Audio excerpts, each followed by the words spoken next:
Vejamos um exemplo de validação de CPF a partir de um erro que eu peguei aqui sem querer. Peguei um errinho aqui no sistema e de validação de campo e eu vi que eu validei errado. Então, cada campo aqui você pode pôr uma porção de tipo de regra de validação. Por exemplo, eu disse que um mesmo CPF só pode ter um vínculo ao mesmo tempo na empresa. É uma regra que eu coloquei. Poderia ter pessoas com múltiplos vínculos. A gente muda essa regra, né? Mas enfim, no caso aqui eu coloquei. Então, se a pessoa já está contratada, ela só pode ter, o contratado só pode ter uma vez. Esse CPF só pode aparecer uma vez. Quando isso ele valida? Na hora que eu estou incluindo, né? Ou se eu alterar o cara aqui, alterar com outro CPF. Mas ó, aqui só tem o cara uma vez na empresa. Ó, já existe um vínculo para esse CPF na empresa. Está errada essa validação. Eu comi bola na validação.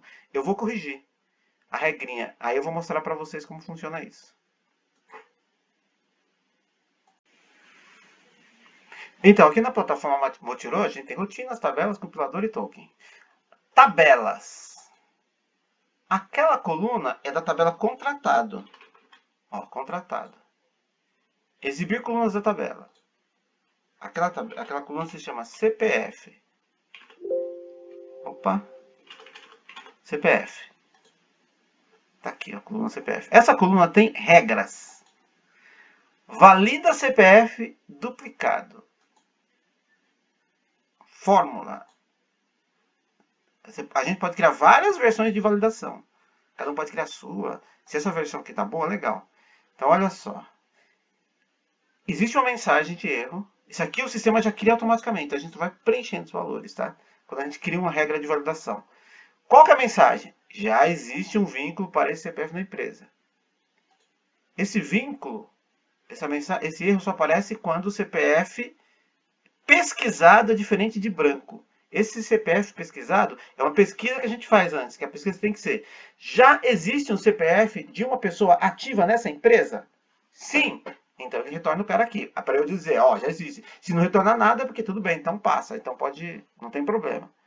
Então essa pesquisa é um comando select que a gente chama ele select e ele já monta a estrutura para a gente só preenche o que precisar. Então, ó, basicamente é o seguinte, ó, select CPF from contratado where CPF igual ao arroba CPF, quer dizer, esse arroba quer dizer o CPF que eu estou digitando. E o ID é diferente de uma variável, ó, eu coloquei VN ID, então ele sabe que é uma variável, ele vai declarar uma variável. E o ID é diferente de ID. E a data de desligamento é null, ou a data de desligamento é igual ao início, igual ou maior que o início de competência. Ó, VD é uma outra variável, variável data. Então essa variável ID tá aqui, ó. Ela estava, eu já corrigi, tá? Deixa eu mostrar como estava. Aqui já está corrigido. Mas estava assim, ó. Quando eu fiz essa regra, eu comi bola. Eu deixei assim, ó. Só que eu estava dizendo aqui, ó. Qual que é o ID que eu vou usar na comparação? Que tem que ser diferente. Aí eu coloquei a variável ID 0. A variável ID, ele acabou de declarar, então vai ser sempre 0. Aquele cara que está ativo, eu preciso recuperar o ID dele, o ID que eu estou editando. Então, por isso que deu erro lá. Então, eu tinha que vir aqui. Quando eu escrever dessa forma, eu escrevi errado. Eu tenho que falar assim, ó. Arroba ID, ou seja, o ID que eu estou editando. Ou 0, porque se eu não estou editando o ID, eu estou incluindo. Então, não tem ID ainda incluso, eu coloco 0 para ele fazer uma pesquisa mais decente aqui em cima. Pronto. Ao fazer isso, já ajustei a regra, que estava errada. E ó, início da competência. Tem uma funçãozinha que retorna o início da competência atual. Essas funções são em inglês, por quê? Porque a ideia é usar essa plataforma em vários países, né? Depois. Então fica tudo em inglês. Tudo que é core do produto fica em inglês. A tabela contratado, cada país cria a sua tabela. Então por isso que eu chamei contratado. Então tá aqui. Então início da competência. Então, ao fazer esse ajuste, né? Editar. Ah, não, já foi. A gente vem aqui no início, compilador, e compila essa alteração. Só isso. Espera aí que tá meio lento. Ó, eu clico aqui, ele vai compilar e pronto. Eu volto lá e está preparado. Olha lá, está compilando. Vai ficar alguns instantes aqui. Vamos deixar. Voltei aqui na tela. Está com erro, né? Então eu venho aqui só Ctrl F5 para ele atualizar. Pronto. Ele atualizou. Vou entrar aqui de novo. Ó, estou editando, gravar. Pronto, agora foi. O erro não existe mais. Era um erro de lógica lá na regrinha que eu fiz. Existem várias regras que a gente pode definir. Já que eu mostrei um exemplo de regra de campo, eu vou mostrar os tipos de regras de campos que a gente pode ter. Vou voltar lá na plataforma para vocês virem. Vamos ver, então, as regras de campo. Eu vou acessar aqui tabelas. Vou escolher a tabela afastamentos, exibir colunas da tabela, início afastamento, exibir regras de coluna. Vou criar uma nova regra aqui. Então, nós temos aqui o tipo de regra. Desabilitar, ocultar, validar, valor padrão, valor fórmula, query do relacionamento. Vamos lá, vamos ver cada caso. Desabilitar. Vamos supor que você tem uma empresa que tem a área administrativa e a produtiva, e os trabalhadores da área produtiva utilizam botas, por exemplo. E você precisa informar o número do calçado de cada um deles. Mas isso não se aplica na área administrativa. Então você poderia definir uma regra para que, se o colaborador é da área administrativa, o campo que solicita o número do calçado fique desabilitado, para que a pessoa que vai digitar lá não se preocupe com isso. Já para um colaborador da área produtiva, o campo ficaria habilitado. Esse é um exemplo. Ocultar. A mesma regra poderia ser utilizada no exemplo que eu dei da regra desabilitar. De repente você não quisesse que o campo sequer aparecesse, porque uma coisa é o campo aparecer sem a possibilidade de edição, outra coisa é o campo sumir. Então o campo sumiria e os demais campos ocupariam o lugar dele no espaço ali da tela. Um exemplo também, outro exemplo, por exemplo, de trabalhadores estrangeiros. Digamos que a sua empresa tem trabalhadores estrangeiros, contrata esse tipo de trabalhador também, e o estrangeiro tem alguns documentos dele típicos, né? Então, poderia ter uma pergunta. É estrangeiro? Sim. Aí ele mostra os campos da documentação para estrangeiro. Não, ele não mostra os campos. É um outro exemplo. Validar. O caso de validação é aquele caso do CPF que a gente viu, né? Que é um bom caso.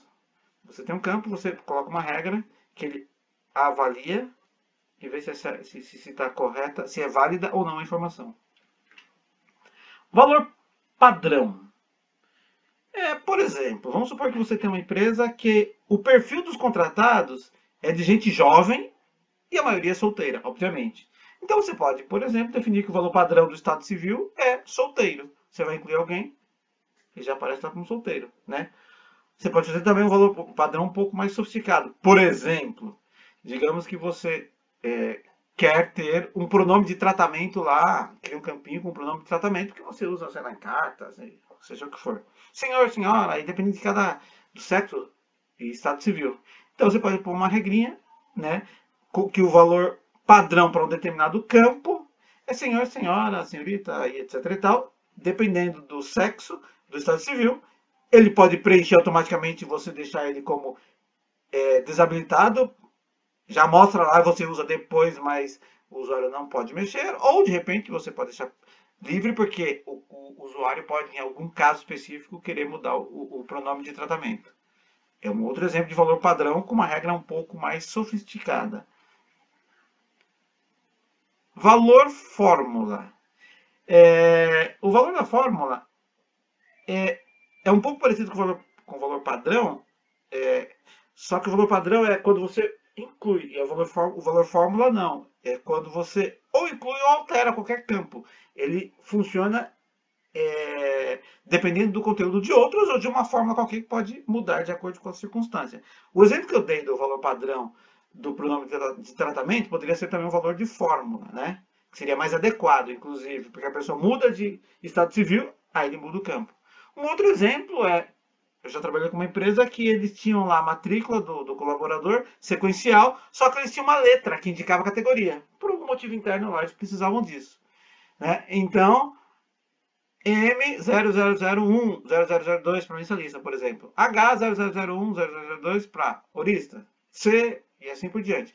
Então, por exemplo, o campo chapa não precisa ser um campo digitado, pode ser um campo calculado, com sequencial e, por exemplo, com uma letrinha indicando a categoria, no caso daquela empresa, ou qualquer outra necessidade que se apresente. O valor fórmula serve para isso.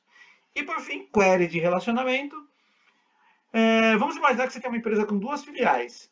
E cada filiais tem os seus centros de custos próprios, particulares.